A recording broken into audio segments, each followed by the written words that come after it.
Yo, yo, yo, yo. Welcome to another episode of Empire Jeff TV. I am your host, Empire Jeff, coming to you on a Friday night from Los Angeles, California. Hope everyone's having a good night out there tonight, man. We got some things to talk about tonight. A little, not my normal coverage, but I think it's kind of relevant to the Lakers season, the Lakers stretch they're currently on. And as a result of that, I do want to talk about it. We'll be talking about the Lakers in general and some other things as well. But the news of the day, what everyone pretty much either saw late last night or woke up to this morning, was a clip of Lakers star LeBron James going off on ESPN's star Stephen A. Smith over comments that Stephen A. Smith had said about LeBron James' son and fellow Laker teammate Bronny James, who happens to be his son. So I think it's relevant enough because the conversation of Bronny James has kind of is entering the level of like toxicity, like how people do with LeBron. Everything kind of do with LeBron is either like pro LeBron or anti LeBron. There's not a lot of people in the middle. I'm one of those guys that are kind of in the middle when it comes to LeBron. I think he's incredible. I think he's phenomenal. I think he's definitely in any type of basketball debate that you have anyone ranked at the highest levels of the game. I think he is a talent that we had never seen before and will never see again. But he's just so the words are hard to describe LeBron James. He's just so polarizing. Everything about him, whether it's positive, whether it's negative, it's just crazy the amount of attention that it brings and the overall amounts of love or hate that he generates, right? And you've got people who made literally an entire career in the sports media off of hating on LeBron James. And while Stephen A. Smith isn't someone that I put into the section of has made a career hating on LeBron James, he's got a ton of other things going on in his career. He covers other things than just LeBron James, but he's primarily known for covering the NBA. He tries with other things. He does his best to fit in and act like he's educated on the stuff. But it's not really his thing. NBA is pretty much his thing. And LeBron James has been pretty much the NBA since 2003, even the year before when he was at St. Vincent, St. Mary. So it's been, over 22 years or so since the world has been covering LeBron James, and Stephen A. Smith has been part of ESPN for the majority of that time. And for the majority of that time, he has covered LeBron James. He's been on NBA pregame, NBA postgame, NBA halftime reports, national shows. Obviously, the number one show in sports media on ESPN's First Take, I think 13 years now. Stephen A. Smith's record is equally as impressive. So these are two heavyweights, two titans of their industry. Now, whether you can say whatever you want to say about Stephen A. Smith, you can say whatever you want to say about LeBron James. You cannot say that these two gentlemen have not been titans in their industry, right? Stephen A. Smith just signed a massive $100 million deal with ESPN. LeBron James just signed a 2-year, $100 million deal with the Lakers. Ironically, Stephen A. Smith currently, as far as profession goes, is getting paid basically the same thing as LeBron James. As wild and as crazy and as nuts as that is to say out loud, it is also true. Stephen A. Smith is pretty much getting paid the same amount of money to cover sports on ESPN as LeBron James is for playing for the Los Angeles Lakers. Now, obviously, LeBron James makes a ton of money off the court. I'm sure Stephen A. Smith makes money out of ESPN as well, but nowhere near to the amount of what LeBron James makes off the court. But when it comes to their main profession, what they do, what they're known for, their brand, they're pretty much making the same amount of money this year and next year.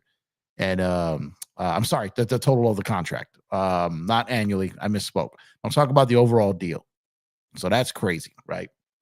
But Stephen A. Smith, LeBron James have kind of had this weird dynamic kind of from the get-go. And I think Stephen A. Smith summed it up best when he said, we say hi, we say bye. And that's pretty much it. We go about our business. He doesn't care. I don't care. They're not boys, never have been boys.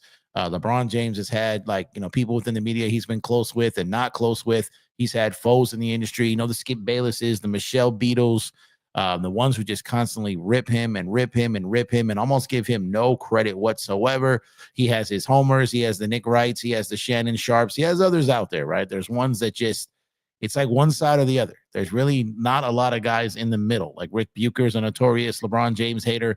There's a lot of these guys out there in the sports world, and these guys figured out very early and often that you can make a lot of money and have a lot of longevity covering LeBron James from a negative aspect. There was an early point in his career where he was kind of like the media darling and everyone loved him, and there was the career in that angle. But as they realized that, this guy's going to be around a long time, and once they realized that hate equals more clicks and more attention, they just kind of ran with it. Now, Stephen A. Smith has been kind of polarizing and kind of toxic in his own way when it comes to the way he covers certain things. Now, I was a big Stephen A. Smith fan way back in the day. I'm talking like late 90s, early 2000s, back to when he was with the Philadelphia Inquirer, back when he was on CNNSI, which was CNN had their own sports network, essentially. And it was Sports Illustrated linked up with CNN, and they kind of had a channel right next to ESPN News, back in the day. And Stephen A. Smith was on there. He kind of went back and forth with ESPN and a couple other places, and then kind of found a home and stayed at ESPN. And like LeBron James has moved around, right, a little bit. So Stephen A. Smith, I remember him as a writer, as a columnist, as a journalist. And back in the day, Stephen A. Smith actually was, for what I thought, was a decent to above decent journalist when he was covering things for the Philadelphia Inquirer. I remember reading his writing and his stories, and hearing him early on radio shows.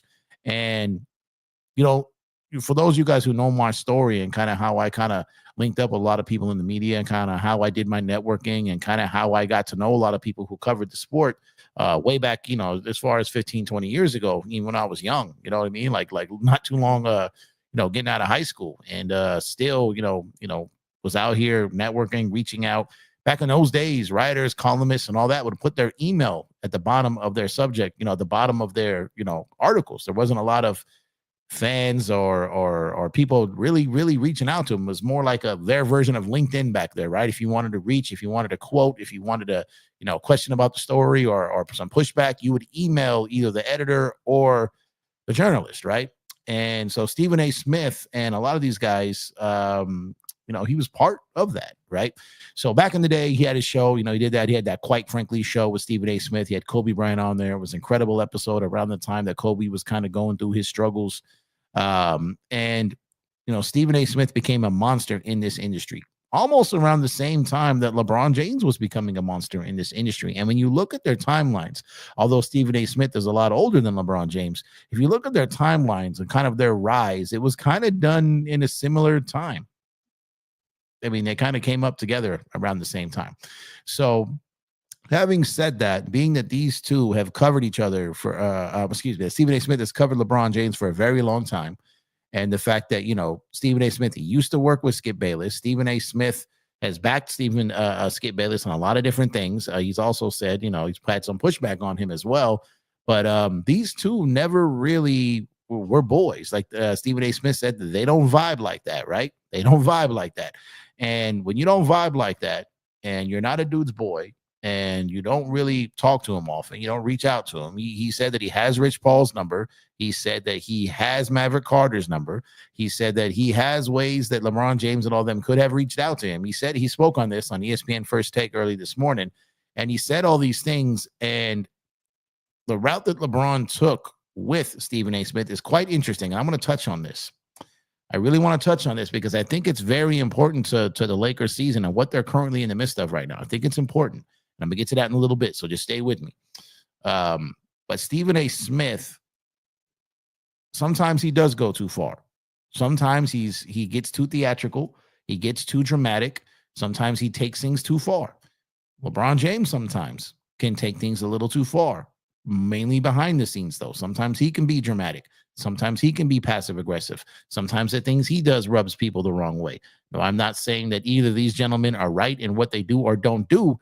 All I'm simply saying is there's a lot of similarities between the two when it comes to controlling narratives, spinning narratives, putting things out there, trying to retract things, trying to control conversations. These guys are similar in that realm. My guy Chris, I appreciate you, brother. Chris, the art director, my guy with the $2 super sticker, man. Thank you, brother. Search, I see you, brother. The best mod of the game, the mod god, the god of mods, the mod father. My guy, I appreciate you for always showing up, putting in this work for me, my guy. Thank you. But anyways, let's get back to this. All right. So when it comes down to the Stephen A. Smith and LeBron James dynamic, because they were never boys, because they were never vibing like that, Stephen A. Smith, when he was going at him, eventually LeBron was probably going to take this some type of way. You do remember, I would say, man, how long ago was this? Maybe 10 years ago, roughly. I think Bron was still in Miami when he clapped back at Charles Barkley for all the stuff that Barkley was saying about LeBron. And, you know, he finally snapped back at him, and Dwayne Wade was like, it's about time. Like, Chuck been going at him for years, and LeBron kind of fired back at him. And this isn't the first time that he has done this. But what I will say, LeBron James is a very calculated man. Very, very, very calculated man. He might be the most calculated athlete we've ever seen when it comes to how he goes about things, how he goes about his business, how he handles things, how he does things. Most importantly, how he does things when he probably knows it's going to be seen. Now, I don't know if he knew if it was going to be caught by a fan's camera, or if he thought it was going to be a network picking it up, or if he thought whatever it was. But I'm fairly certain that LeBron James, who all eyes are on him, was pretty aware that when he stepped to Stephen A. Smith, that one way or another, this was going to be seen and it was going to be out there. That's just my opinion. Maybe I'm wrong. Maybe I'm right. I don't know. Let me know what you guys think in the chat.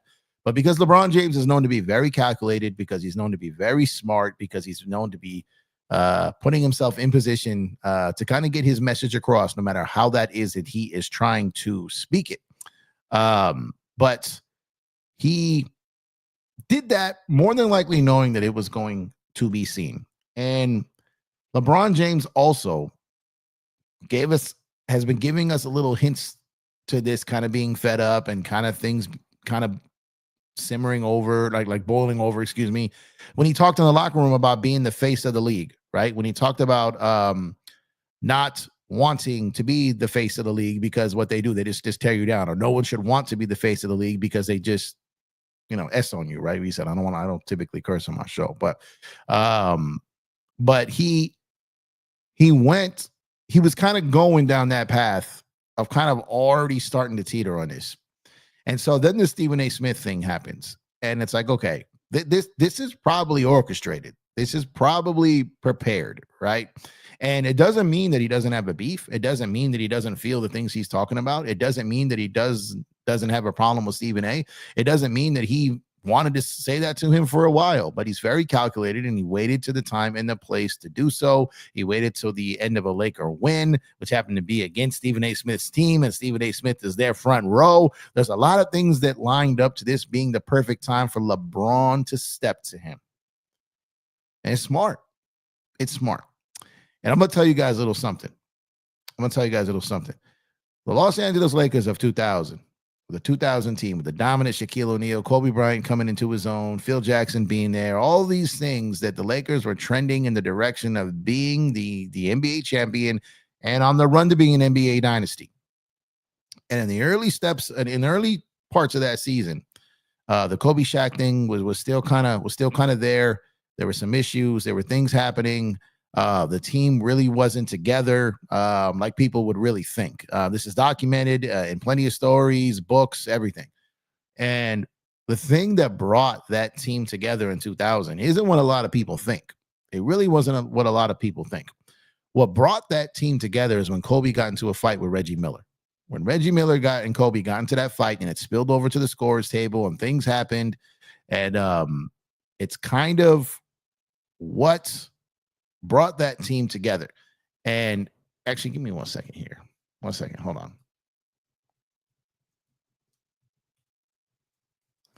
Because I want to make sure, because I think I'm tripping. It's not Reggie Miller. Yeah, it was Chris Childs. My fault, y'all. It's been a long day. Chris Childs, not Reggie Miller. I apologize. I caught myself, though. It was Chris Childs that he got into it with. And it kind of, when he hit Kobe with that two-piece, right? And it brought the team together more than people think, because now People kind of came to the defense of Kobe. Like it was something that they like, our guy got attacked, right? And it brought the team together. Now, it's a little different, but LeBron James is making it seem like not only he, but his son is being attacked by the media. And now he is developing and creating and manufacturing this we versus them mentality. It's us against the world, baby. Right? What Pac said, it's just me against the world, baby. And that's exactly, I think, what LeBron is doing. And what I said, and this does not mean he doesn't have that he didn't have a problem with Stephen A. Smith was doing. It doesn't mean that he doesn't have a right to. He's probably been feeling some type of way for a while. And like I said, the timing of this is very interesting. And here's the thing: I don't think LeBron is wrong. I don't think LeBron is wrong. I'm not making this up. I'm not trying to spew conspiracy theories. I legitimately believe this to be true. I believe that LeBron James, knowing that Stephen A. Smith was there, front row, you just beat his team. You think if the Lakers lost to the Knicks, LeBron would have done this and had that at the end of a loss? I don't think so. Call me crazy, but I don't think so. I think LeBron James had this in the back of his head, had this in the back of his mind. He had a phenomenal game. The Lakers won. They beat his team, and he stepped to him, and he flat out said, keep my son out of this ish. Keep him out. So he went up, you know the old saying, you go in, you walk up to the biggest, baddest mofo in the room and you pop him in the mouth, establish your presence with authority, right? That's what LeBron did last night. It's what he did. It's what he did. Like Stephen A. Smith said, he could have picked up the phone and called him at any time. Maverick Carter could have called him at any time. Rich Paul could have called him at any time. JJ Redick could have reached out and called him at any time. Any of these things could have happened at any time. But they chose last night. And like I said, LeBron is way too smart to not assume that someone would not have seen or filmed that. And Stephen A. Smith was way too smart to get crazy right there. So that's what I'm saying, man. That's all I'm saying. I think that I don't think LeBron James is wrong to question a man calling out his son just for clicks. I also don't think Stephen A. Smith is wrong for speaking on an athlete that's in the NBA. But LeBron James and Stephen A. Smith are on two different sides of an argument that I think both could be right in certain layers of this argument. I don't believe that Stephen A. Smith is openly attacking Bronny James. I also don't think that Stephen A. Smith is always innocent in the way he goes about his business. So like I said, I don't think that either one of them are 100% wrong, nor do I think either one of them are 100% right.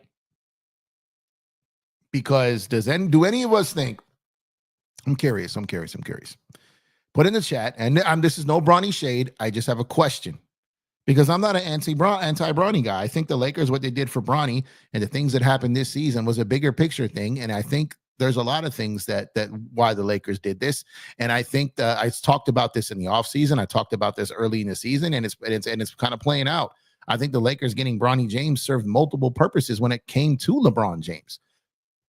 All the while Bronny James got drafted because of LeBron James. So let me ask you guys a question in the chat. Let me get a number 1 in the chat. A 1 in the chat if you feel another team would have drafted Bronny James if he wasn't LeBron's son. Let me get a 1 in the chat. Let me get a 2 in the chat if you think that Bronny James was only drafted because he was LeBron James' son and because LeBron forced his way to the Lakers. Let me know what you think. First of all, I'm not using this to bash LeBron James or Bronny. I just want to know the pulse of the chat, where you guys are at with it, what you guys think, how you think this path went. I've got my own opinions on this. I'm just trying to check the pulse of the room. I'm trying to see what you guys feel. I have a feeling it's going to be a lot of number 2s, right? I have a feeling it's going to be a lot of number 2s. But what I'm also going to say is the Lakers knew exactly what they were doing with this. The Lakers knew exactly. They didn't draft Bronny James for the player. They didn't draft Bronny James for the future of Laker basketball. They didn't draft him as far as on the court goes. They drafted Bronny James to appease LeBron, yes, but to also just generate revenue. And then to also what I've always been saying since they drafted Bronny James and even leading up to it, I felt that if the Lakers got Bronny James, they pretty much knew that LeBron James was going to be on his best behavior because he wasn't going to act a whole fool out there with the passive aggressiveness. He wasn't going to go out there, treat his teammates a certain type of way while his son is on the team and could either face retaliation for that or be frozen out. And also, it's a bad look to teach your son to do that. LeBron James last year was not his best work leadership-wise. It just wasn't. Now, I can say that because I can say that LeBron James in 2020 displayed the best leadership I've ever seen in an athlete. And I believe that the leadership we're seeing from him this season is up there as well, which is why I think this is somewhat orchestrated. Not like LeBron and Stephen A are in this together. I'm saying it's a tactical move by LeBron to paint him and his son and the Lakers as we against the world. We against the world. Somewhere my guy Chris, the graphic guy, got to remake the Me Against the World album cover with We Against the World. The James gang versus the ESPN gang. And it's we against the world, baby. And that's what it is right now. And LeBron James is painting that picture. LeBron James is plowing the road. LeBron James is setting the stage for we against the world. I'm trying to tell y'all, man. And I'm with it. I'm with it. I'm with it. Stephen A. Smith, man, I've rocked with him for a long time. Not as much in the last few years, but I've rocked with him for a long time. Listened to his show a long time. But it's we against the world, baby. You gotta go. You gotta go, man. If you ain't with us, you against us, man. Get down and lay down, man. Shout out to state property. But what I'm saying is, I'm telling y'all, I believe this with everything in me, man, that this was LeBron James taking a stance to get the team to rally around this. And they're already on an 8-game winning streak. This could be taken. A lot of people could say this is a distraction. I don't think it is. I think this is going to give the Lakers a little bit more of an edge. I also told y'all that when JJ Redick got hired, I told you guys that one, he would be the guy that had the biggest chance to be the only home run hire of any assistant, of any rookie head coach, of any of those out there. JJ Redick to me was the biggest home run, the only home run candidate out there from the guys that were in the normal discussion. Bob Hurley came and went randomly out of nowhere. Never was going to happen. But I'm talking about like the the Adelman Juniors, like those dudes, like what is it? Macanori, like these dudes was never going to be a home run hire like JJ was. But I also said that JJ was going to give this team a pulse, that JJ was going to have the nastiness, that he was going to be the guy that was going to fire on people in press conferences, which he did right.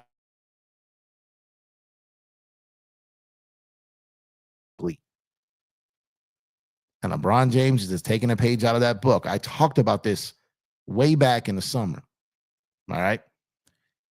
And LeBron James is just taking it a step further. He did it on the court after the game, after they beat Stephen A. Smith's team in overtime. And he took it and said, it's go. It's up. Let's go. Let's go. Keep my son out this ish. Because it's we against the world, baby. I'm dead set on this. Can't no one change my mind. Can't no one change my mind. And you know what? It's the right play. It's the right play. For all the people that watch me cover baseball, shout out to y'all, man. Shout out to the Dodger fans. Shout out to the Dodgers. For all y'all who saw that Dave Roberts take a little page out of Phil Jackson's book with the whole Manny Machado situation where he threw the ball towards the dugout. And Dave Roberts made it seem like he was so insulted and made it a big deal. He used it to amp up his guys. He admitted that after they won. This is very similar to what I believe LeBron James is doing. He's also doing it to put people on notice that when you call out my son because you want to attack me, you're attacking a man's son. Now, he's in the NBA. He's an athlete. It's fair game. But are you really attacking Bronny James, or are you really attacking Bronny James because you want to throw another dig at LeBron James, which is what you've been doing most of his career? Now, don't get me twisted. I'm not going to sit up here and act like I was the biggest LeBron fan his whole career because I'll be lying to you. I wasn't. I wasn't over here rooting for Bron to get chips when he was in Cleveland the first time. Nah. I wasn't over there rooting for him to get chips after he signed with Miami. Nah. I wasn't rooting for him to get chips after he went back to Cleveland. Nah. Oh, but summer of 2018, baby, I was like, let's go LeBron James. Soon as he put on that purple and gold, soon as he got to Brentwood, soon as he came out here with those Beats by Dre headphones knocking the California Love on the commercial, come on, man. We were rolling with LeBron James then. He was ours now. He was on our team. He signed a 4-year deal. No, I wasn't going to be one of those weirdos that was going to be a Laker fan and didn't rock with LeBron because he was on my team because I'm a Kobe guy. I'm a Kobe guy through and through. Kobe's my GOAT. Y'all know this. Kobe's my favorite basketball player that ever laced him up. My favorite basketball player that ever played for the Lakers, that ever played basketball in the entire world. Kobe Bryant's my GOAT. 10 out of 10. But the second LeBron James became a Laker, I became a LeBron fan because he's on my team. And he's been here 7 years. And when he completes next season, he will be here as long as Shaq was. Understand Shaq got a three-peat? I understand all this. But what I'm saying is there's people that are even Laker fans that don't rock with Bron because he's not Kobe. And I think that's crazy because I didn't like all the Jordan fans who didn't rock with Kobe because he wasn't Jordan. Now, there's different in the spirit of competition. I'm rooting against Bron because I wanted, we never faced him in the finals, but he wasn't on our team. I respected his greatness and always bigged up how incredible he was. Poke some fun, no doubt, because he made it so easy. Kind of like Drake, right? They make it easy to kind of poke fun at him, even in their greatness. But second he became a Laker, oh, let's go, Bron. It's we against the world, baby. It's we against the world, baby. We got another super chat in the building here. Trolling Bandwagon Alliance with a $1.99 super chat. Shout out to you, Cuba. Who you got? You got the Eagles still, man? Come on, man. Jeff, what's your email for this TBA application? My email is empirejefftv@gmail.com, man. empirejefftv@gmail.com. It's also in the description and on the profile here of the in my YouTube profile and everywhere. So on that note, make sure to drop a like on the video if you have not done so already. Subscribe to the channel if you have not done so already. You can also become a member to the show, man, for less than the cost of lunch. You can become a member for an entire month. You can also tap that Cash App, $Empire Jeff. Follow me on all socials at Empire Jeff TV on Twitter, X, on IG, here on YouTube, as well as TikTok and the Facebook group. Appreciate all you guys who have dropped a like, subscribed, and been active in the chat here. I haven't got to your chats yet. I apologize. I'm just rolling tonight, man. I'm rolling tonight. This isn't I haven't talked a single thing on the court, right? This isn't my typical type of show, so I'm just having some fun. I'm having some fun as I kind of wiggle my way back into the basketball scene here. But I feel this is relevant because I feel this is going to affect the Lakers season. This isn't. I typically stay away from like the off the court drama from a standpoint of tabloidish like stuff. Like there's a lot of stuff I won't cover. But this, I truly feel will affect the Lakers season in a positive way, and I truly feel it is relevant to the Lakers season, which is why I wanted to talk about it. Not that drama that happens off the court, tabloidish stuff isn't, but anytime you got two titans of industry that work kind of within the same sport, whose network, is part of a massive TV deal to cover the sport, while the network could be also a major problem and a major reason why viewership is down as well as the gameplay. But there's a lot of different things as to why this matters. There's a lot. And Stephen A. Smith is hot take culture. He is clickbait culture. He is 60-second clip culture. Those who have these short attention spans, those who have the attention deficiencies, those who like the drama, the screaming, the yelling, the shouting, and all that, the not necessarily all context deep dive into the game, but could not watch a game and get up here and talk for 3 hours about the game, and casual fans eat it up every morning for breakfast. It's different, man. It's different. It's different. Oh my God. It is almost too good to be true. Does this lead to somewhere where they sit down and there's a microphone and some cameras and they go back and forth? Who knows? Does this lead to where they have another situation? Does this lead to where does it get uglier? What does this become? I don't know. But I will say this. I do believe that LeBron James knew what he was doing. Like I've been saying, the timing couldn't have been more perfect. And he caught Stephen A off guard. He caught him off guard. And you know, first of all, you got a man of that size and stature in your face, even though you know he's not going to put hands on you. But he probably rattled him a little bit. You kind of saw Stephen A. Smith kind of moving his arms and hands like, okay, okay, okay. Kind of knew he was kind of stuck there, kind of ambushed. But it's also LeBron James in your face. And I'm sure he had to process this. And he said he had to think about it for hours before he went on First Take, yada, yada, yada. And he said he wasn't going to talk about this unless this went viral. I find that hard to believe. But who am I? What do I know? Right? What do I know? But I do legitimately think that this is going to be something that's going to be used by LeBron James to help motivate this Laker team. I think it's going to be a way to kind of suppress kind of the major heads for going out, Bronny, because it's been like, okay, you're picking on my son versus you're picking on an athlete. So again, it's LeBron controlling a narrative. But like I said, I don't fault LeBron for this. I don't fault LeBron for this. There are times I don't like what Stephen A does on TV. I think sometimes, again, he does take it too far. I think sometimes he is entertaining. But to be honest with y'all, man, I can't remember the last time I sat down and watched ESPN. I can't remember, which is crazy for me because it was literally my Bible. ESPN was like my soap opera, my binging, my favorite show. Like I would get up every morning to Sports Center. I would go to bed every night to Sports Center. And throughout the night, man, it was Sports Center playing on repeat all night, every single night.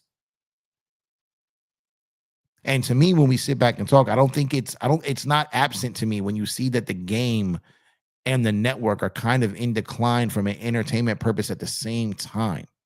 I think one hand kind of washes the other there. I think they're both contributing to it. And but again, the NBA and basketball has been my life, literally my entire life.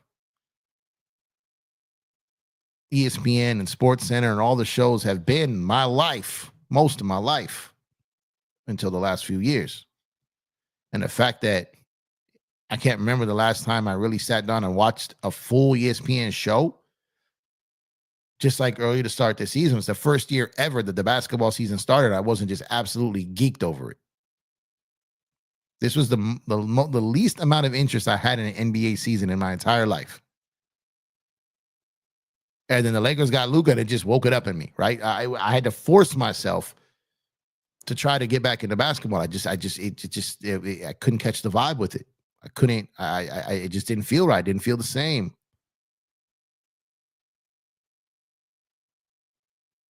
And I do like to think that, you know, ESPN is a major reason in that. ESPN, the lack of all the true staff that they got rid of who covers the game with integrity, with honesty, does it the right way. There's no real journalist at ESPN anymore.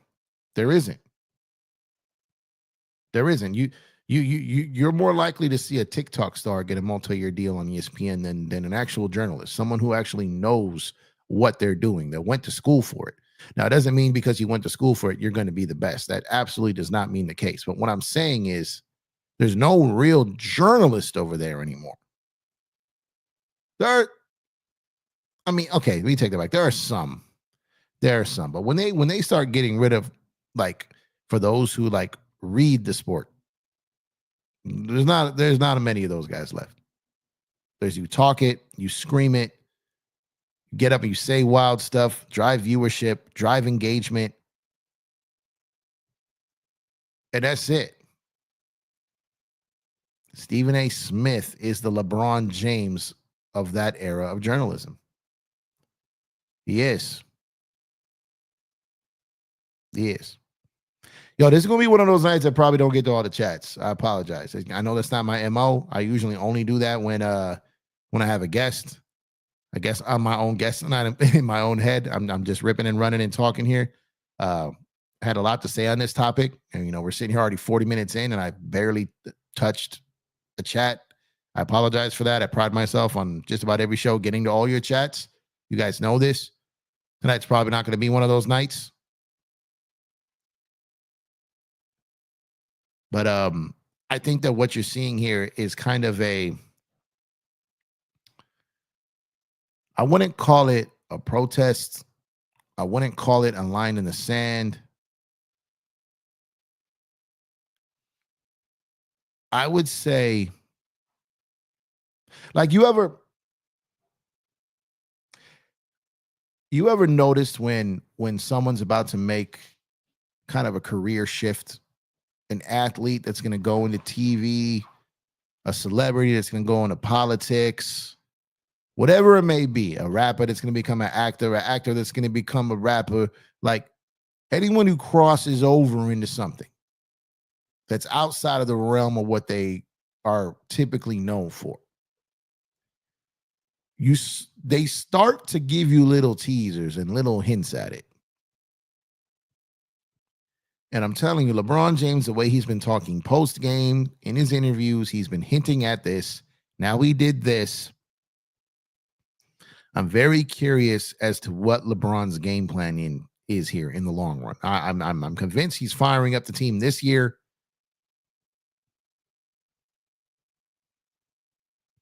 I'm very, very curious to see what LeBron has up his sleeve, because he's been thinking about this for a while. There's things in progress. There's moves being made. What is it, Bron? What is it? No network? What is it? Who wants to be the face of the league? All they do is, crap on you. Who wants to be that? Today's media, they just rip you apart. The guys out there, all they do is rip you apart. This very version of media, all they do is rip you apart. What you up to, LeBron? What are you up to? Just saying, y'all. Stay tuned, because there's more to come. I promise you this. LeBron don't just do stuff to do it. He doesn't just say stuff to say it. He doesn't just display things just to display it. LeBron got something up his sleeve, y'all. He got something up his sleeve. And you know what? It's probably going to be brilliant. It's probably going to be brilliant.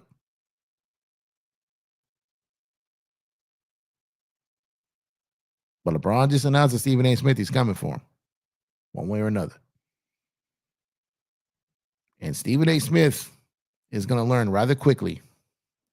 I'm sure he's already learned already.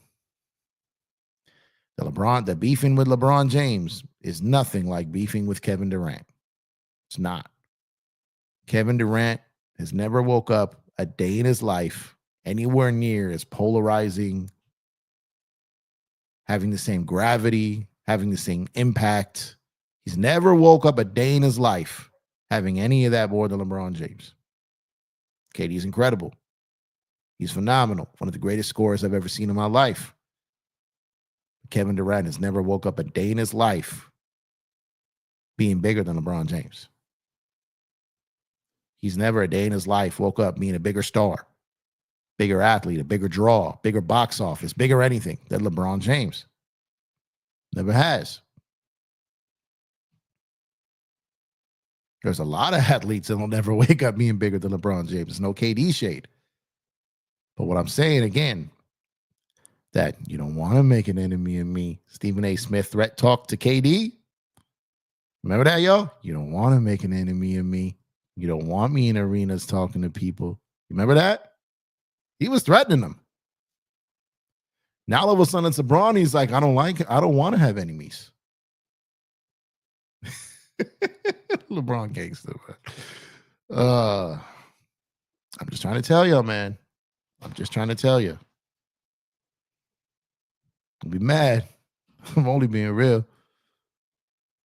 It's we against the world, baby. I see you, Bron. It's we against the world, baby. Got another super chat in the house. Trolling Bandwagon Alliance, Cuba again with the $1.99 super chat. Said, yo, Jeff, KD had 3 years of major heat in Golden State. He did have major heat in Golden State. There's no doubt about it. But what I'm saying is when Stephen A. Smith and KD were going at it, when he was calling out Stephen A. Smith was with it. He wanted the smoke. He wanted it all. Again, you don't want to make an enemy of me. Y'all remember that, right? Y'all remember that, right? Stephen A. Smith walked out to the first take set with Hit 'Em Up blaring in his ears when he was ready to go take on KD. Y'all remember that? He had the pep in his step. He had the brow, like he had the anger in his face. He was, you don't want to make an enemy in me. You remember that? Y'all remember that? I know you remember that, right? He had hit him up, blazing in his ears when he walked out to that first take set to deliver his message to KD. You know what he had in his ear when he walked out the first take this morning? He was listening to J. Cole talk about he took back what he said about Kendrick. That's what you heard today. He went from Pac to J. Cole.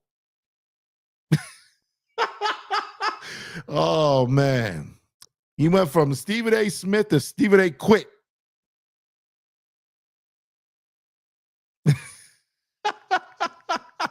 He went from death row to Dreamville, yo. He went from death row to... Oh, man. No, man. Come on now. Let me stop. I love J. Cole, by the way. He wanted out the beef, out the battle, real quick. Oh, man.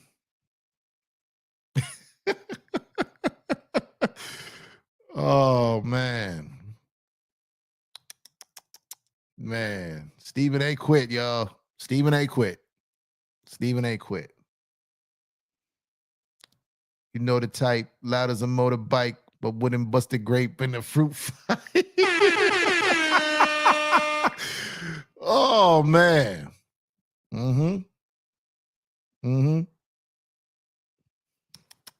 Man.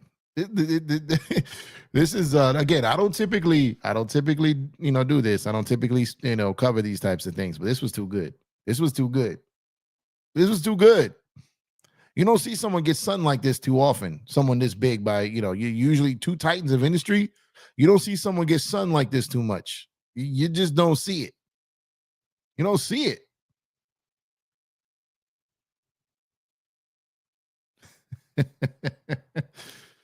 Oh, man.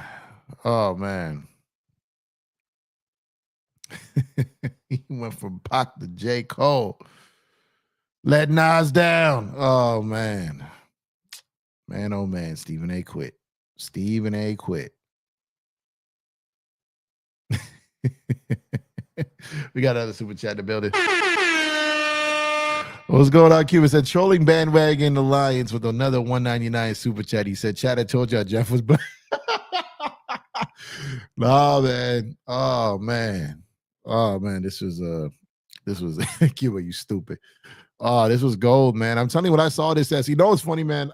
When I woke up this morning and I woke up, I had some message. I was tagging all kinds of things on Twitter. I had some of my boys text me, and they were the memes and all these different things. And like I said, this was one of those things where it was very captivating. It was very polarizing. It was definitely something that a lot of people were interested in off top. They're watching the video. First Take probably had a pretty uptick in views today.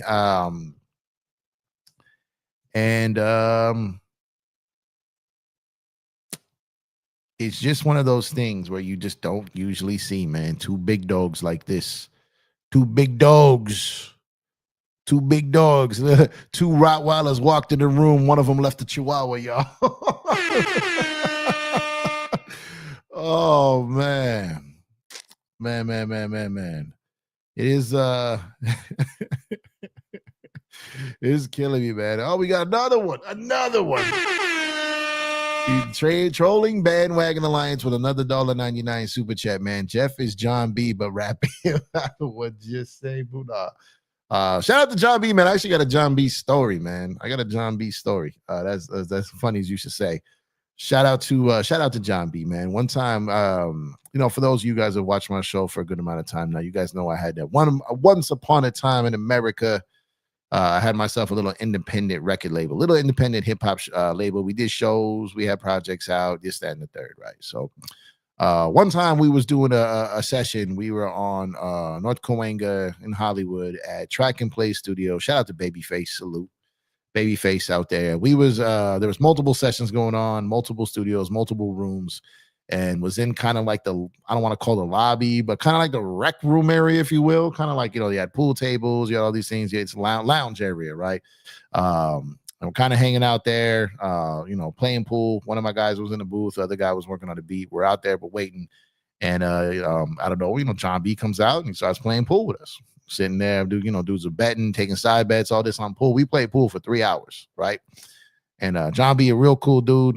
A good experience. Gave me some pretty cool Pac stories from when he worked with him. And so yeah, I actually got a John B story out of Track and Play Studios off of Coinga in Hollywood, man. Shout out to Track and Play. Shout out to Babyface, man. It's funny, John B. Let's see. What else? To color me back. That's funny.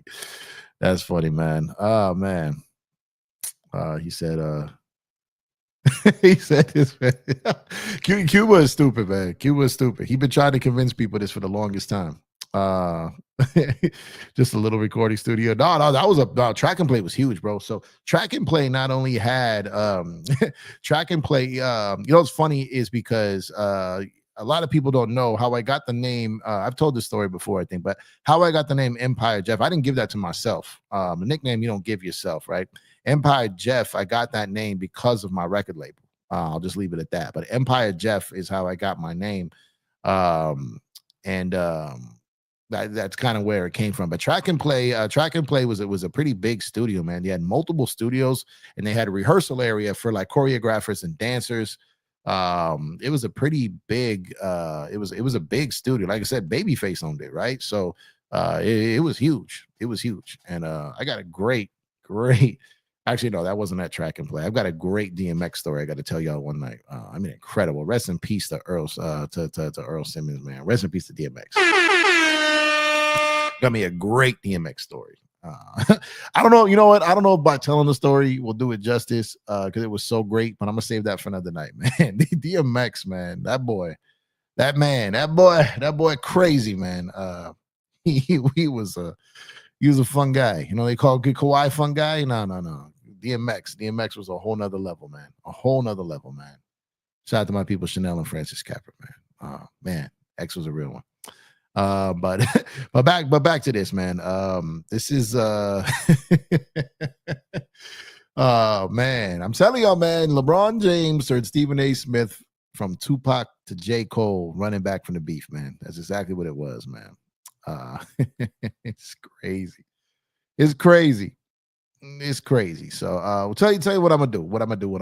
I'll go ahead. I'm gonna start from the bottom of the chat now. I'm not gonna start from the get-go, man. There was too much going on tonight. I'm already 50 minutes in. I'm not about to start at the beginning here. I'm gonna cut the line. So we're gonna start it. We're gonna start it from this one. We're gonna start it from this one down. Here we go. Romeo Must Die Too with EJ. Nah. Oh, oddly enough, yeah. So man, DMX, yeah, I don't want to go into the story tonight. I really don't. I want to save this for another time. But DMX is I will say that I met DMX around the time, what was that movie he was filming? Man, I gotta find it. It's but he had the car from the movie with him. Like it was his own car in the movie. But it's he's a whole handful, bro. Him and his crew. Shout out to Ali, man. The whole crew was an absolute handful. Up in Smoke, gotta watch that. Up in Smoke. The Up in Smoke concert, man. The Up in Smoke concert, man. 2000. I was just watching that the other day. You can't like go on and like buy it on Amazon. They don't got it in like HD anywhere. How do they not have the Up in Smoke tour on HD somewhere? Like if you find clips of it on YouTube, you can go there, but you can't go get the Up in Smoke tour and watch it like in 4K and watch it. And what are y'all doing, Dre? What are you doing now? Now I'm upset. Now I'm worked up. Someone said Up in Smoke, and you're gonna set me off on a tirade. One of my biggest pet peeves is you cannot find your Up in Smoke tour on HD. I mean, make it make sense. Make it make sense. One of the greatest tours of all time, and you can't even like, come on, man. Come on, man. What are we doing here? I'm still on you, Jeff, bringing up state property quote in regards to LeBron to Stephen A. Smith. Get down and lay down. What was a no? Was that bang bang takeoff gang, homie? Early, man. State prop, man. Man, get down to lay down, man. For real. Belly. No, it wasn't Belly. It wasn't Belly. It was after Belly. It was oh man. Let me look it up. Let me look it up. Hold on a second. Is Never Die Alone? Was that the name of the movie? Why is that ringing in my head? Hold on. Yeah, I think it's Never Die Alone. Yeah, that's it. That's it. The car that he had in that movie was the one he was driving. It was an older car. Never Die Alone was the name of the movie. It was at that time. Belly had already been filmed. He had already did Belly. But he was kind of in the midst of all that. But Never Die Alone was the movie he was making at the time, and he had the car from the movie. This was like right after the Lakers three-peat. Shortly after, this might have been 2000. I think it was like the year they lost to the Pistons. I think it was 2004. I want to say no. It was the year that they because I think he filmed it in 2000. I think this was 2003 when he was filming it. So because I think this was the post three-peat prior to losing to Detroit, if I remember correctly. But yeah, it was Never Die Alone. No, not Belly. Cradle to the Grave. No, it wasn't Cradle to the Grave. Yeah, see. Joe was in Arizona. Yeah, Joe and AZ, man. Yeah, R.I.P. DMX, man. R.I.P. DMX for real. Let's see. Nah, DMX wasn't in Fast and the Furious. That was Ja Rule, man. Come on, man. Hold on, I got it. Oh man. Come on, man. That was Ja Rule. Come on, man. I'm gonna get you suckers free on YouTube right now. Oh, that's crazy, right? Jet Li does a kick in Lethal Weapon 4 that I can never forget behind this. Yeah, Jet Li in Lethal Weapon 4 was ridiculous. He was an excellent bad guy in that movie. Excellent bad guy. You know what? He was so good at being a bad guy in Lethal Weapon 4 that you just almost couldn't take him serious in the DMX movie as being a good guy. You almost couldn't take it serious. He was so good as a villain. My friend's brother went to the Up in Smoke tour, snuck in the stage after party, and had Dre call him up. Oh man, that's incredible. That's incredible. Yo, look, the chat, y'all got homework, man. Y'all got homework. If any of you are able to find the Up in Smoke tour in HD or 4K somewhere that you can stream it, please let me know. Please let me know, because everywhere that I've ever gone to find it, you can only get it. You know, like when you put it on the TV and it's like it don't fill up the screen, and like it's got a border, you know, like you can't fill up the screen, and if you do, like it distorts so bad that like Dre looks the same color as Eminem. Like it's not, you can't even like it's, I don't understand. It's 2025. How was the Up in Smoke tour not in full HD or 4K or 1080p or whatever the hell it is? How is it not happening that we cannot watch the Up in Smoke tour today in crystal clear television, right? With surround sound that doesn't sound like it was filmed via the microphone from someone's Nokia in their pocket in 99 2000. Come on, man. Come on, man. It's not that hard. It's not that hard. I see dude that's been dead for 50 years in HD. I've seen Sam Cooke in HD. How do we not have the, you know what? We gotta forget everyone. You remember all you that were trying to come together and protest the Lakers. We need to protest the Up in Smoke tour not being in HD. I'm just telling y'all. Let's start the petition. Search, make it happen, man. Make it happen, Search. Oh man, I'm on one tonight. What's wrong with me? I'm not even buzzed. I haven't had a drop of alcohol tonight. I'm just on one tonight for some reason. My God, that kicking was crazy for real. That kick was ridiculous. Yeah. So the movie. So if my memory serves me correct, the movie came out in 2004, but he was filming it in 2003. Was that the guy? Okay. Yeah, that was the year. Like obviously that was when they was going for the 4-peat. They just didn't have it, man. They just didn't have it. Every team runs its course. That happened to that one. For hours. It was Ja Rule in Fast and Furious, man. It was Ja Rule in Fast and Furious. Remember what was it? Monica. He's screaming like that. He was yeah, that was Ja Rule, man. That was Ja Rule, man. He never poor Ja Rule. Of all the people they brought back to Fast and Furious, I mean, they have not brought back Ja Rule. Of all the people they brought back, they did not bring back Ja Rule. Now, I haven't seen, I know Fast and Furious is on part 57 now, I think, whatever. I haven't seen it. I didn't see when they went to space. I didn't see any of all that. You know what I mean? The last Fast and Furious I saw was the last one Paul Walker was in. Right after that, going to space and jumping out of planes from cars. Have they gone back in time yet? Like, I don't know what's happened with that movie. I don't know what's happened with that franchise, but I have not. But they have brought everyone back. People have died and come back. People they probably brought people from space back to Fast and Furious, but they never brought back Ja Rule. Oh my God, man. Every thug needs a sequel. They never brought him back, bro. They never brought Ja Rule back. Never did. Never did. They had a way to, what is it? What do they got? They could CGI Paul Walker, but they would not bring back. He's dead in real life. Rest in peace, Paul Walker. He's dead in real life, and they brought him back, but they did not bring back Ja Rule. This is no, man. Paul Walker was great in these movies. I'm not being insensitive. I'm just stating the fact. They brought back someone who had passed away, but did not bring back Ja Rule. Oh man. I don't know if that's crazy. My man thought Ja Rule was DMX. Oh my God.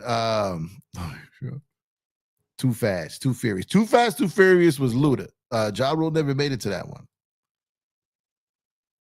Ja Rule's acting career passed away in part one. He passed away in part one. Remember the fish cry. Hey Jeff, what do you think about our chances tomorrow in Boston? I think we got a good chance. I mean, I don't know what's going to happen, but we'll see, man. We'll see how the Lakers start the game, how they hang, and the last year in Boston was phenomenal. We've been able to we've been able to take care of Boston, of late. Hopefully that continues. Yeah, you're right. Bloodhound was only released on DVD. Like, it was only on DVD, but if you pop it into a DVD player, it's not like it was a DVD that you could play. But again, it don't fill up the screens. The new screens don't get filled up. like you put it on and it's like, what are we watching, bro? What are we watching? The sound is trash. Man, I want to watch it Up in Smoke tour, man. Oh yeah, man. And when Ice Cube came out to the like Woe beat, oh man, oh my God, that was such a great concept, man. The Hard Knock Live tour was dope too, but I know a lot of people like that you had to be more of a hip hop head to really be down with the Hard Knock Live tour. That one was incredible. But there's been a lot of dope tours, but the Up in Smoke one, man, the Up in Smoke was just next level. Shot us. And now we know what was also out that Kings of Comedy, I think, came out that year too, which was incredible, man. Him downstairs. Bruce Lee is in HD. Thank you. Bruce Lee is in HD, but we cannot get Dre and Snoop in HD. I don't get it. Make it happen, man. We need a petition. Search left 20 minutes ago. Okay, my bad. Man. Hey, Jeff, what's the greatest martial arts you have ever seen on film? I mean, I know it's a comedy, but Jackie Chan, man, and all the stuff he would do, he did nasty work. But Jet Li, obviously Bruce Lee was incredible. Maybe cheesy, but to me, I thought the greatest form of martial arts growing up to me was Karate Kid, right? Because that's all I knew was watching it, right? But martial arts, what's that movie, Bloodsport? And then you had but Jackie Chan, just to be able to do that in a stunt realm, right? Was crazy. But Jet Li might be some of the nastiest work I've ever seen. I hope Ja Rule comes back to the Fast and Furious as the best. Like I said, I don't know. Like I said, are they on part 57 right now? I don't know. I haven't seen that movie in a long time.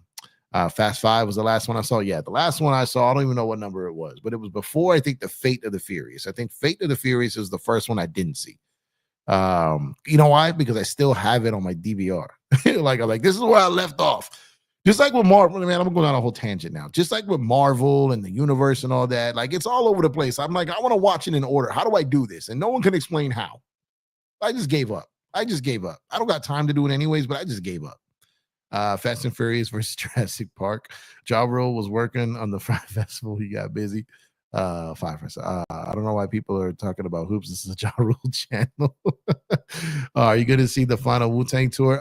Probably just out of respect for the my Mr. Miyagi is my Yoda. Yeah, man. But man, had a little fun tonight because obviously, like I wasn't in a let's break down intellectual basketball talk like today. I wanted to have some fun, talk about this story tonight with Stephen A. Quits and LeBron James, and LeBron James turned Stephen A. Smith from Tupac into J. Cole, running for his life, getting out of the Kendrick and Drake beef, man. He turned them into that, man.